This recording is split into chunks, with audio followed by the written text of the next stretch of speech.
Hey folks, it's your man Manny, and we got some new dogs in our program. So I'm going to do two videos today. One on suggestions for socializing your Malinois. We got a young Malinois here. My dog's about to tell him to calm down. If he doesn't get it, I'm going to tell him. Well, so Nessie, I take this back. Let's talk about socializing your primitive breed, your spitz breed. Your Nessie? No. Your akitas and your chows, your huskies, your malamutes. You can see my Roddy trying to help. Hey. Nessie, no. We're gonna get Nessie. Okay. Emma, enough. No, you get out of here. We don't need your help, bully. Okay, your spitz breeds, your primitive breeds, folks. These things can give you a run for your money. You could see this little 35-pound dog here just stood up to my Rottweiler like it was nobody's business. That's why she's got the muzzle on.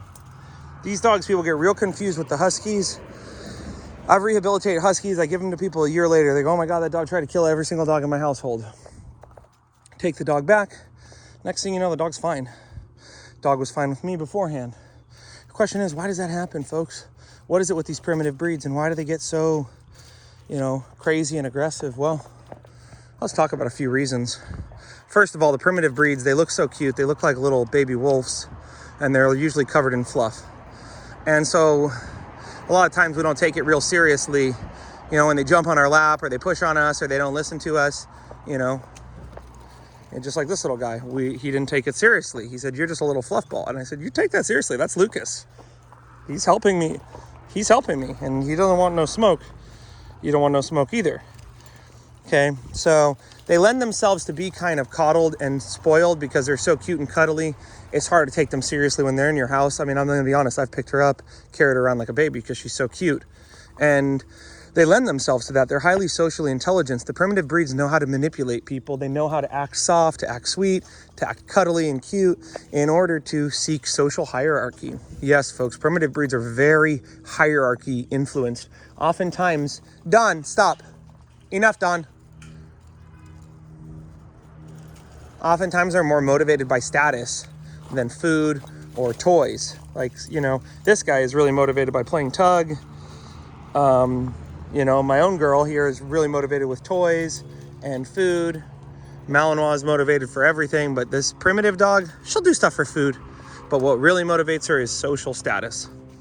And with every interaction she has with dogs or people, she's always thinking, hey, how can I increase social status? How can I control resources? How can I be the one who sets the tone, sets the pace?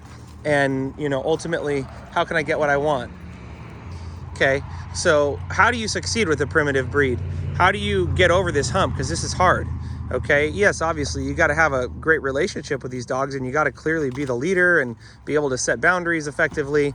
You need to be clear. Hey, when I say stop, you stop. And that's it at the end of the day. With these types of dogs, I mean, if you don't stop when I say stop around distractions and stuff, Nessie, come here. You need to take an emotional step back from these types of dogs. Nessie, come on. Because it will get them killed. And I've had that conversation with Nessie many times here, hey, Nessie, I'm not giving you that much attention right now. I'm not giving you that much freedom. You don't really listen to me. You don't really respect what I say. Hey, Achilles, leave her alone. Okay.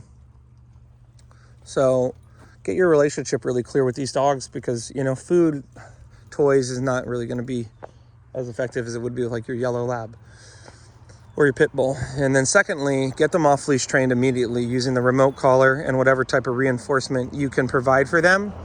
And that means that they're going to find a lot of value in getting along with dogs because it means they get to be off leash. Now, this can be hard if you don't have clear control over the dog and you take them off leash and then you're pushing buttons and they're getting crazy. No, first, master off leash recall with your primitives. Hey, Achilles, no. Okay, Achilles, no. She needed that. That's actually what she needed. Because, in the past, when she got overwhelmed, and she was doing that to other dogs, I called her away from them, and I was able to recall her and say, Nessie, stop bossing dogs around, stop climbing on them, stop going up there, putting your fur up. Just come over here and forget about it. Nessie, come on.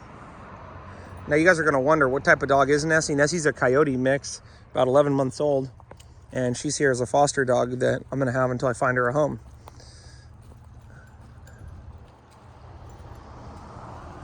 So you get them off leash trained. Hey, Achilles, no. Achilles, no. And have a clear relationship with them where, you know, hey, easy, Achilles. These two I might separate and let them just play by themselves. They need to maybe figure some stuff out. But the big thing is, you know, monitor and coach the socialization with these types of dogs. Pay attention to them and their social interactions. Realize this isn't the type of the dog that you might send to the dog park, or, I mean, you probably already found out by now if you're watching this video. This isn't the type of dog. Nessie, come. Come on, Nessie. Let's go. Okay, this is the type of dog you have to be able to recall out of those social situations. And honestly, this is a test for Nessie right here, to say, Nessie, come on, Nessie.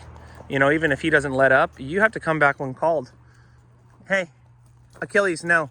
Achilles is just coming in here trying to test everybody. Not so good.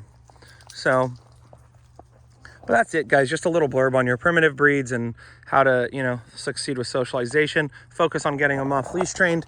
Make sure you have a really clear relationship with them where you're the boss and you can control them with your voice when they get excited. And you're very clearly, you know, the one who controls the status. And, you know, be mindful that they're going to need a lot of coaching. They're going to need a lot of structure. They're going to need a lot of, you know, hey, Achilles, no, hey, no. And, you know, you look at me. If I didn't have helper dogs, I wouldn't be able to manage these situations. I got my helper dogs, I got my dressage whip, and even still, Nessie's toast now. Nessie's done. We're kicking her out of the social yard. So, I mean, it's funny. I rest my case as I do the video. This all Nessie can handle. Nessie, no. I've seen it way too often that these dogs are given way too many opportunities to confuse themselves. Emma, don't bite her. No. Okay. And we need to explain to her, look, if all you're doing in this yard is trying to figure out who's the boss, well, then get out of the yard. That's not why we're hanging out with dogs. I mean, that's obviously part of who you are. I'm not going to take that away from you. But just like this gentleman, you know, you need to learn how to engage with dogs where you're not so much trying to push their buttons, but you're really respecting them and taking their lead. You wanna go in there, Brady? Come on, Brady. So remember, as always, folks, we don't blame them, we train them. If we love them, we lead them. You can always find me online. You can find my poetry book on Amazon. Hey, Achilles, no. And look out for my other video I'm gonna do on suggestions with your Belgian Malinois for socializations and suggestion with your XL Bully for socialization. It's not really complicated, folks, and there's no one-size-fits-all solution, but I'm always here to help, and that's what we'll do. Okay, until then.